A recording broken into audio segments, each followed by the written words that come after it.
Hey guys, it's Adam Rose, Vice President, Senior Loan Officer of Western Ohio Mortgage here in Sydney, Ohio, and this is another episode of the Mortgage Guy podcast. And this week, we are going to learn about whole house inspections with arm's length inspections. I always want to say arm's length transactions because we talk about that when we do our disclosures with borrowers. I have the owner of Arm's Length Inspections, Josh Wolver. Josh, thank you for taking the time this morning because I know we have a lot of stuff going on, right, in your life. Absolutely. So we always have to get these things scheduled at certain times that work out because you have a day job, you have arm's length inspections, you've got a lot of stuff going on. So you've seen the show.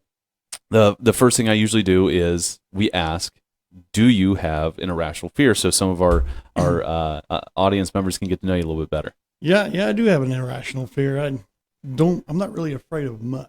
Yeah, because I heard you're kind of a daredevil, jumping out of planes all the time, and I all usually that. try to see how far I can push that. Right. That's where I go. How close can I get? Mm-hmm. But I guess my irrational fear would be the dark water. Yeah, as we discussed, I don't know what it is, man. If I'm in open water at night, swimming by myself, something's going to get me. Yeah. We were talking about this earlier. I had the same fear.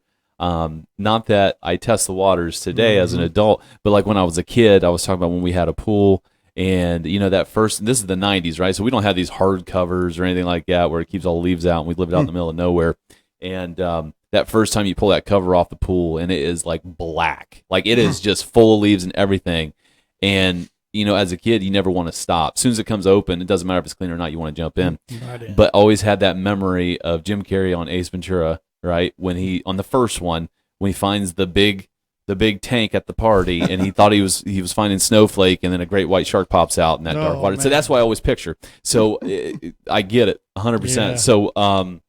So we got that out of the way. So we're not swimming in any kind of nighttime lakes or ponds or anything like that, even in a swimming pool. Oh, I'll do it, but it's still in the back of my head. You got it. Yeah, it's still bothering you. Still looking behind me. So Josh, why don't you give us a little bit of background on yourself? Where do you live? Where are you from? Family. What's that look like? Work history. I'm a resident here of Shelby County, right here in Sydney, and I primarily do a bunch of tree work. I've been doing that for 20-some years, actually. But I'm well diverse. I do many different things. I'm married, Misty Wolaver, very proudly married to her. Very good. And we have lots of grandkids. A lot of grandkids. Just had a brand new baby. Yeah. I saw that on Facebook, actually. Congratulations. Oliviana Grace. She was, 6 pounds, 7 ounces, 18 inches long. She was just a little. You're too young to have that many grandbabies. Oh, man. Or is the beard throwing me off? Oh, it's the beard. Are you using the Just for Men, keeping it nice and dark? Because I get gray. Oh, man. Yeah. No, those are all from her son. Yep. Alan, and we got one on the way, actually, her daughter. Yeah. Her daughter's getting ready to have another one here about 7 weeks. It's close. It's close. Jasper Ray, expecting that one there. He'd be the only grandson so far. All girls, huh? Most of them, all biological grandson. There's 2 others that are sons, but So you're busy. We're busy. Busy. Oh man, there's just a lot of babies going around. Yeah, and you work construction as well. Yep. That right? I do work construction. I do work for DNS Construction. Shout out to Sean Rank at DNS. Oh, yeah. Hey Sean, how you doing? This is what I do. Hopefully you're watching. Yep. So I'm well diverse. Good. There's not much I don't do these days. Well, it's a good background, especially for whole house inspection. Not you're not just going through the classes and getting licensed and then going out and applying it. You've seen it, right? You've dealt with it on a regular basis. It's not so it's a little bit easier, to catch things. I would think. Yeah. Right. You know what you're looking for outside of classroom study. I tell people if you can build it, you can inspect it. Right. You might not know code, but you know what bad looks like. Right. Yes. You know that ain't going to fly. Yeah, for sure. So let's educate some of our buyers out there that are watching this. What do you feel is the purpose of the whole house inspection? Because here's where I come from. From a lending standpoint, some borrowers are very touchy on their out-of-pocket expense because they can't quite afford, appraisal and this and that, and they get a little stressed out.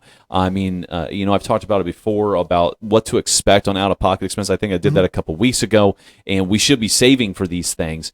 Now, from an inspection standpoint, it is not a requirement for financing, but we highly advise, right? Because like I said, it's a buyer beware, right? Because there's things that are going to get missed that you might live in that property, and now we have a problem. So what do you feel the purpose of the home inspection truly is? The purpose, the scope, the main thing is to give the buyer an inside look at what they don't see. Obviously, it sounds simple. Right. But they don't live there. They've not lived there the past 10 some years. Right. They have no idea what they're walking into. So the idea is you have a trained professional like myself and many other inspectors who offer a fine quality of doing it themselves to go inside to meticulously take apart the house. There's to find everything that's wrong with the home. The scope of it is what's material, what's really going to cost them some money to fix. Foundation, roof, faulty plumbing, stuff like that. The heating and air conditioning, that's what we're really looking for. Is the big ticket items. Right. There's all kinds of little things. It's chipping paint. It's got a little crack in the siding. That stuff may be in a report, but for me personally, it's meat and potatoes. What's really going to be a safety issue? What's going to cost them some money? They're going to replace that roof in the next couple of years. They're going to have a furnace replaced. That's what I'm looking for. Yeah, no, that's a good thing to keep your eye out for, because those big ticket items, even HVAC. If you had to replace the HVAC system, and you're looking, ranges of anywhere from $6,000 to $12,000-$14,000. It just depends. Depends on the size of the home and what's going on. Do they need to do duct work? It's the same thing with plumbing. So I mean, and it's not a knock on sellers. Sellers, you shouldn't take it that way, that they're doing this inspection, because there might be things wrong with the home that you haven't even noticed. Because again, you're going into things that aren't your everyday, you're getting your eyes on, right? You're just living in the property. You're not going through the crawl space of the home and double check to make sure, every time you flush the toilet that we don't have a drain that's leaking or anything like that. Or when we're running water, that stuff happens over time. Yeah, absolutely. Right? It's like owning your car. You don't lift open the hood and look at your engine and check all the stuff on right. there. We're not tuning it up. Every single day you go get gas. You just put gas in it, and when you hear something, you finally get it checked. Yeah. So on this topic, what are you looking for? Like, what's that process look like when you step into a home? Or you might not step into the home first. You might be outside. Oh, no, right? Yeah, absolutely. So what's your process look like in a nutshell? So in a nutshell, what I do is I'll walk up to the property, and it sounds kind of funny, but when you get into this situation, you kind of look at the house, like, what are you trying to tell me? What the house is speaking, like, is there something wrong with it? Is there loose shingles? Right. Is there something that's there that shouldn't be? Just at a glance, just looking. And then I go in and I start poking around. I'll step on the roof. I'll look at different aspects of it. Is the roof line kind of wonky looking, Are there cracks that aren't quite noticeable because of vegetation growing up? Right. So I'm really taking a closer look at what's obviously there, but it's been just overlooked out the years. Sure. Yeah. For sure. Yeah. So as I go through meticulously from the roof down to the basement and all the intricacies in between, all the different components of the home, the plumbing, the electrical, does things work? I turn on the dishwashing machine. Does it run its full cycle without leaking? Right. Do the fan lights turn on? Does the stove turn on like it's supposed to? I'll check outlets, check windows, just really going through it thoroughly, making sure that when a homeowner comes in, if they're expecting to just move in and live and start making memories, they can do that. They're not going to find these surprises later on. Right. So actually, on that topic, you sent me a video of a recent find that the seller may not have even been aware of. Is that right? Yeah. This is very, very interesting on this particular point here. Yeah. Because this homeowner, because of health issues, decided to move. They just had their home redone, ADA qualified. Somebody with a wheelchair or disabilities could go into this home, and it's perfect setup for them. He had mentioned about $16,000. He paid someone to redo their shower situation. Okay. So his wife, who was bedridden, could go in, do her deal, and can be fine. Yeah. I inspected this shower, and I crawled up underneath the roof. In the crawl space. And there's a thing called a plenum for your HVAC. It returns the air so it can recirculate throughout the house. I crawled up underneath of that, and there was only like a 2-foot space. Yeah, that's small. Yeah. Up and behind it is where this linear drain was for a shower. Mm-hmm. If you're not familiar with a linear drain, you have the regular circular or Right. square ones. This one's long. Yep. Okay. Yep. So up underneath and into that, tucked underneath the sill plate, was where this was like raining down. Oh my You God. couldn't hear it. Yeah. You had to see it. The only way to see it was to really get up in there. Yeah. Yeah. So guys, we're going to cut to that video so you can check it out. It's only about 20 seconds or so, but Yep. you can kind of see what he found. Yep, just real quick there.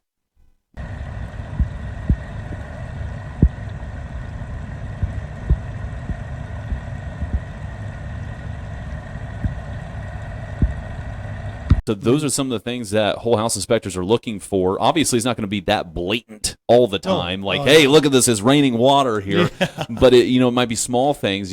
Something like if you have like a gas furnace, right, and you have an exhaust on it, they're going to be double checking for things like making sure there's no leaks in that, because that's a carbon monoxide Oh yeah, there's some or there's dioxide, whatever. A lot of inspectors have those. I'm not a scientist. little right? gas snifters that sniff around and make sure there's Right. no leaks. For Yeah, sure. yeah, that's a big Yep. danger, right? Yep. So we're off on that topic. So someone comes up to you, they say, "Hey," or calls you, "I'm buying a house. I want to get a whole house inspection."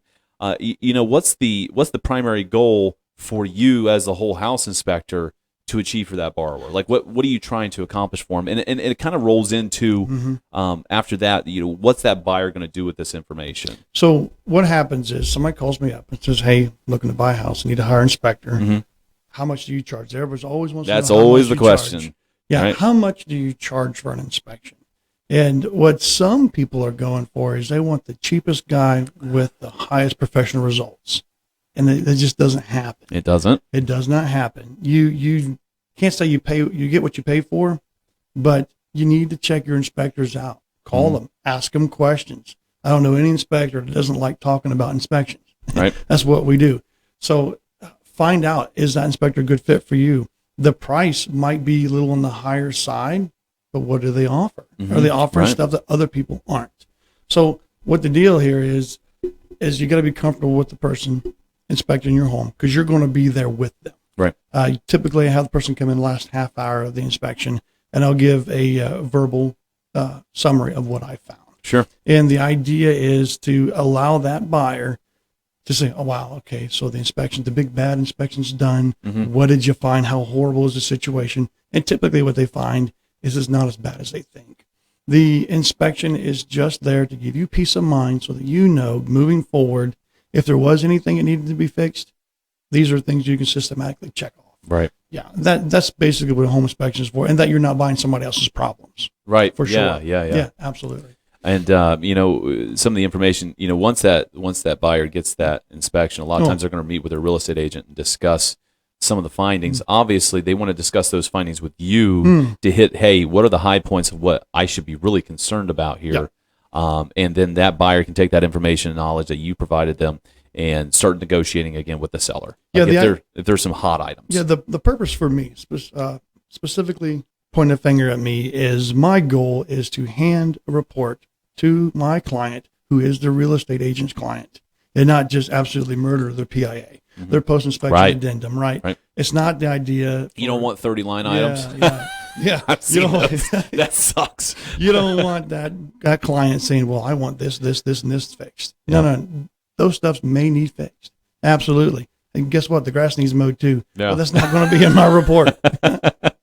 So these are heavy hitting items, so it gives that client, if they're trying to negotiate a deal and the seller just doesn't want to move any, like, well, guess what? We have some issues here. It's going to cost me a lot of money. There's got to be a give and take. Right. So at the end of the day, if anything, the buyer can use that report for their future use to fix the home. And in those nitty gritty situations, maybe they can be negotiating points. Right. Nobody wants to buy a house where we just seen a brand new shower that's leaking is going to cost them thousands to fix. Yeah, I mean, it could be a big stress reliever, right? Yeah. Because no one wants to get caught off guard with a surprise repair. No, yeah, right. That's just horrible. It's one of those things with we want to just say, hey, welcome to home ownership, right? Yeah. That's the old school way of saying it. Well, you own a home now, it's your problem, but you don't want to be surprised by it. So at least if you can't get that negotiated or fixed prior to closing, at least they know what they're walking into, and they can start preparing for it. Whether they need to start saving a little bit more money, they can start pricing out some of this stuff. They can start lining up a contractor if they can't do it themselves. So they're prepared. That's the thing. And ready to go. People are buying a home, and they have some of them. They can barely afford to pay for the inspection. Right, exactly. Or it's not that they can barely afford it. It's just nobody just has that money just pull out on top of already purchasing a home. Yeah. Especially if they brung some down to the table, they gotta put some up. Yeah. It's very stressful. And now they discover, oh crap! Now I got all these other bills I got to pay for to fix this home to even live in it. Yeah. And then maybe they would have not made the same choices had they had known the information before. Right, exactly. Yeah. So that's the majority of what I wanted to cover today with you, and I think you gave us a lot of good information. Now, I do have a question. Yeah. Or do you have something else on you? Oh, no, I didn't have anything. I was just reiterating just the some people will ask, do I have to have a home inspection? Right. Do I have to have it? And I mean, the idea is you don't have to have a full tank of gas either. No, you do not. But, it's a good idea to have it. You do. It's a good idea. So if you want to go in blind, if you just want to go on that long trip and not check the oil, not check the gas, you want to go in blind to buying a home and not do anything about it, buyer beware. Exactly. That's what it is. Buyer beware. Because I get those phone calls sometimes. Say, hey, this is the problem. This is the problem. Say, I think you guys closed on your house 8 months ago. I don't. On that leaky shower video. Yeah. It cost $325 to do that home inspection. It saved him thousands on a shower repair. Right. So you got to weigh your options there. Yeah, exactly. Exactly. So, Josh, if someone wanted to contact you, and here's the thing, guys, you don't have to be buying a house to get a whole house inspection. Oh, no. You might have been living there for a few years. And you want to get it checked out. I've actually entertained doing that myself. Checking for mold, and just there's all kinds radon. There's all kinds of things that you can do as a homeowner now, just to make sure your home is up to par and there's no additional issues that have creeped up on you that you haven't found yet. So, with that in mind, if someone wanted to contact you, what's the best way to do it? Pick up the phone, give me a call. It's always on me. 937-507-5594. Arm's length inspections is what you're going to hear, and you're going to get a hold of me directly. Very good. So we're going to plug that information onto our YouTube channel. So if you guys do have questions, you just want to inquire and talk to him about it and what that process looks like, pricing, anything, give him a shout, and he will get you squared away. And that's all we have for this week, guys. So remember, when you're watching the video, like it, love it, share it with your friends, right? Subscribe on YouTube, and check us out on Spotify and Apple Podcasts, and we will see you again next week. See ya.